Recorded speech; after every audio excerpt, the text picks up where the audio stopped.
प्रिय विद्यार्थियों नमस्कार। मैं डॉक्टर धनंजय कुमार सिंह, सह आचार्य संस्कृत बाबू शोभाराम राजकीय कला महाविद्यालय अलवर। आज मैं एमए प्रीवियस तृतीय प्रश्न पत्र के अंतर्गत सांख्यकारिका पुस्तक जो हमारे पाठ्यक्रम में निर्धारित है उसका आरंभ करते हैं और उसके में निरूपित विषयों का एक संक्षिप्त परिचय पहले प्राप्त करते हैं। सांख्यकारिका आचार्य ईश्वर कृष्ण विरचित सांख्य दर्शन का एक प्रकरण ग्रंथ है। सांख्यकारिका में सांख्य के तत्वों का विस्तृत रूप से निरूपण हुआ है। भारतीय दर्शन के अंतर्गत सांख्य दर्शन को हम प्रथम पायदान पर परिगणित करते हैं। भारतीय दर्शन को मूलतः दो भागों में बांटा जाता है, आस्तिक दर्शन एवं नास्तिक दर्शन। आस्तिक दर्शन की जो परिभाषा है वो आस्तिको वेद प्रशंसक, अर्थात आस्तिक दर्शन वे दर्शन है जिनका वेदों में विश्वास है एवं ईश्वर में विश्वास है, लेकिन कहीं कहीं पर कुछ दर्शन है जिनका वेदों में तो विश्वास है किंतु ईश्वर में विश्वास नहीं है। इसलिए यह परिभाषा दी गई आस्तिको वेद प्रशंसक। यथा सांख्य दर्शन वेदों में विश्वास रखता है और आगम अर्थात वेदों को एक प्रमाण के रूप में, श्रुति वचनों को एक प्रमाण के रूप में स्वीकार भी करता है, परंतु इसमें ईश्वर की मान्यता नहीं है। वो ईश्वर रूपी तत्व को स्वीकार नहीं करता। सांख्य दर्शन मूल रूप से दो तत्वों को स्वीकार करता है, प्रकृति एवं पुरुष। प्रकृति को जगत का मूल कारण, जगत का उपादान कारण माना गया है और पुरुष उस प्रकृति का सहायक कारण कह सकते हैं, निमित्त कारण माना गया है। पुरुष स्वयं में कोई कार्य नहीं करता, कोई क्रिया नहीं करता, लेकिन प्रकृति के साथ जब उसका संपर्क होता है तो प्रकृति के अंतर्गत हलचल पैदा होती है, विक्षोभ पैदा होता है। प्रकृति एक ऐसी है, प्रकृति त्रिगुणात्मिका है। इसमें सत्व गुण है, रजोगुण है, तमोगुण है। ये तीनों गुण जो प्रकृति में हैं वो प्रकृति के अवयव के रूप में कार्य करते हैं। ये केवल गुण और धर्म की तरह नहीं है, एज ए एलिमेंट हम इनको कह सकते हैं कि प्रकृति के ये मूल तत्व जो हैं ये एलिमेंट अवयव के रूप में है। प्रकृति की परिभाषा देते हुए सांख्यकारिकार ने कहा है, मूल प्रकृति अविकृति प्रकृति विकृतयः सप्त षोडशकस्तु विकारो न प्रकृति न विकृति पुरुषः। यहाँ पर मूल प्रकृति के विषय में कवि कारिकाकार कहते हैं कि मूल प्रकृति जो अव्यक्तावस्था में रहती है वो प्रकृति अविकृति है, अर्थात उसमें कोई विकार नहीं होता और वो परिणमित नहीं होती। विकार किस में होता है? जिसमें परिणाम उत्पन्न होता है, परिणति होती है। जिसमें परिणाम उत्पन्न होता है वो अनित्य होता है, पर मूल प्रकृति नित्य है। मूल प्रकृति सबका कारण है, लेकिन मूल प्रकृति का कोई कारण नहीं है, वह स्वयं में अकारण है, उसका कोई कारण नहीं। और जिस तरह से प्रकृति नित्य है उस तरह से पुरुष भी नित्य है। ये प्रकृति और पुरुष दो ऐसे तत्व हैं जो सांख्य के जो नित्य हैं। इनकी सत्ता त्रैकालिक सत्ता है, इनका नाश नहीं होता, केवल विलगाव हो जाता है। प्रलयावस्था में प्रकृति अपने स्वरूप में स्थित हो जाती है और पुरुष अपने स्वरूप में स्थित होता है। दोनों के संयोग का वियोग हो जाता है, संयोग समाप्त हो जाता है।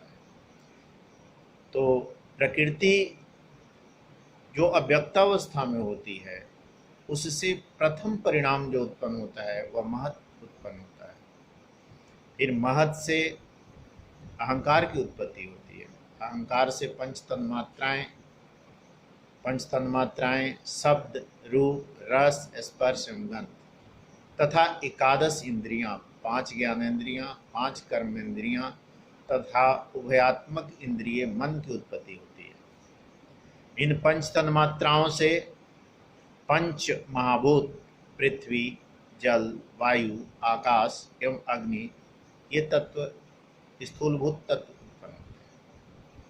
फिर प्रकृति पुरुष के संयोग की प्रक्रिया में ही इन गुणों का मिश्रीकरण हो करके, मिथुनीकरण जिसे कहते हैं, वो करके एक स्थूलभूत जीव की उत्पत्ति होती है। इस जीव में चेतन तत्व भी होता है, अचेतन तत्व।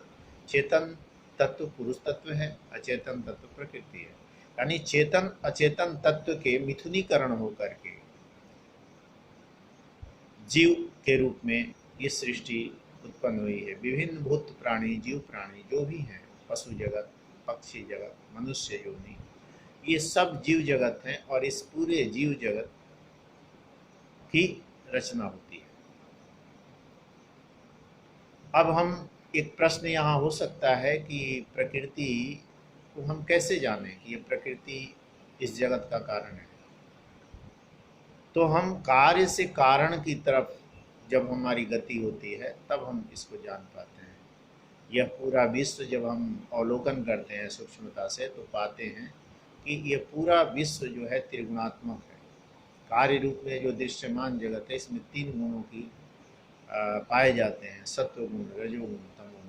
और जैसे जैसे हम इस स्थूल से सूक्ष्म की ओर बढ़ते जाते हैं इन गुणों का ह्रास नहीं होता, ये प्राप्त होते जाते हैं। एक ऐसी अवस्था होती है, महत तक हम जाते हैं।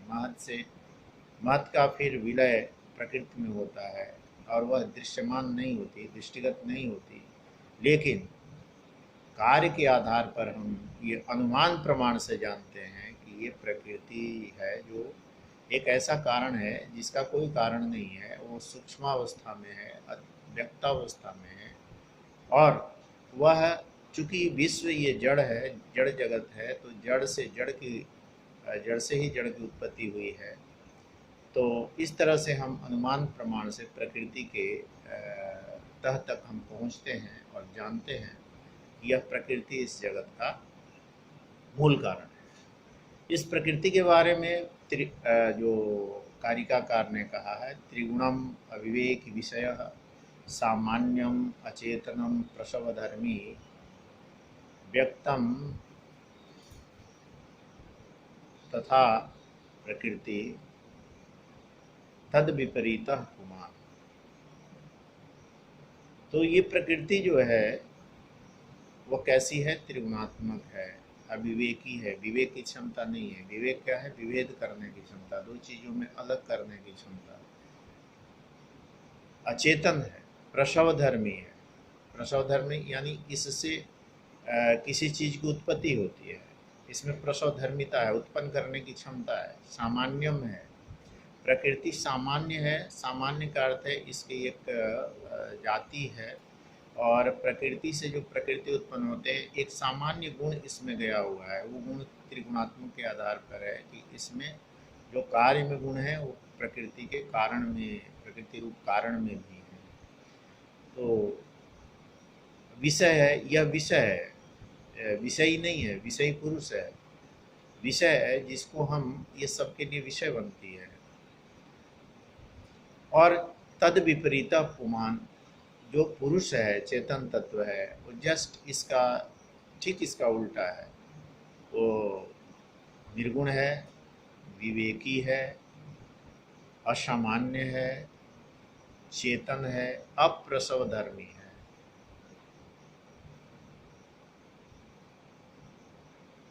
उससे कुछ होता नहीं है। प्रकृति एवं पुरुष दोनों में जब संयोग होता है पंगु अंधवत संयोग होता है, दोनों का बहिर्संयोग होता है।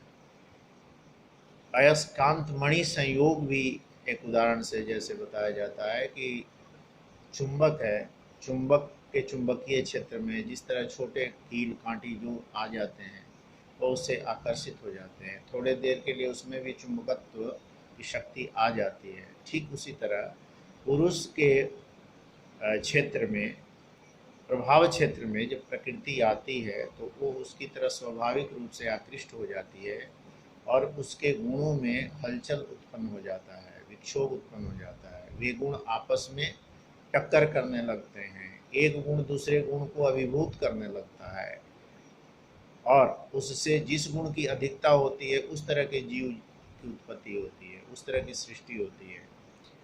सत्व गुण की अधिकता होने पर सात्विक पुरुष, सात्विक लोग की उत्पत्ति होती है। रजोगुण की अधिकता होने पर रजोगुण धर्मी, ज़्यादा चंचल स्वभाव वाले लोग, जीवों की उत्पत्ति होती है। तमोगुण की अधिकता होने पर यदि तमोगुण ने अभिभूत कर लिया अन्य दोनों गुणों को तो उससे तामसिक प्रवृत्ति के जीवों की उत्पत्ति होती है, जिसमें क्रोध, ईर्ष्या आदि अन्य गुण पाए जाते हैं।